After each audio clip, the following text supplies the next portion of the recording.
मैं इस वक्त बैसा गांव में हूं, कृष्णानगर के पास, जहां पर कल एक हत्याकांड हुआ था जिसमें डिप्टी सीएम ब्रजेश पाठक जी के साले के बेटे नवनीत ने धोखे से अपने क्लासमेट को बुला के ले जाकर के उसकी हत्या कर दी।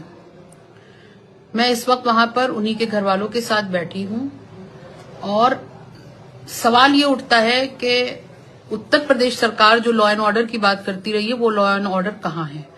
और सबसे बड़ी बात यह है, और यहाँ पर बैठी उनकी दादी हैं, उनकी चाची हैं, उनकी मदर भी हैं ऊपर, वो लोग ये पूछना चाह रही हैं कि ये बुलडोजर एक्शन कब होगा, क्योंकि छोटी छोटी बातों में बुलडोजर चलाने वाली राज्य सरकार इस वक्त खामोश क्यों है, जबकि उस पूरे कृत्य में डिप्टी सीएम के खानदान के लोग शामिल हैं।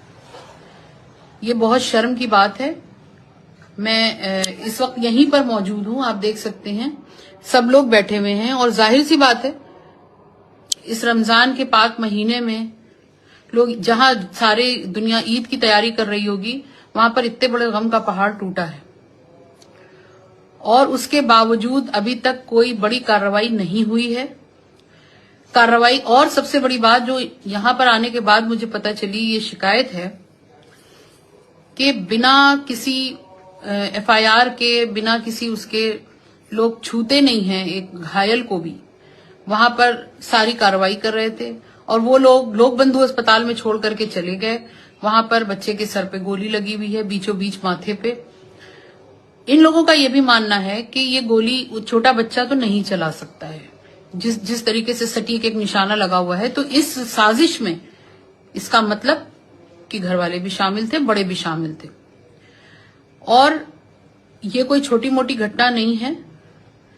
माना कि सरकार में बैठे हुए लोग हैं, ये भी मान सकते हैं कि सत्ता का जोम और सत्ता का नशा इस वक्त उनके सर के ऊपर सवार है, लेकिन हिंदुस्तान में रहने का मतलब यह है कि हिंदुस्तान के कानून और संविधान की तरीके से चलना होगा, चाहे वो मुख्यमंत्री हो, चाहे वो उप मुख्यमंत्री हो, या हम हो, या आप हो, या कोई भी आम आदमी हो।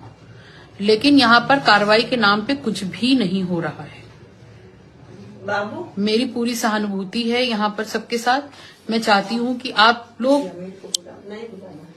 रहने दीजिए, उनको आराम करने दीजिए, दुख में होंगे, जाहिर सी बात है।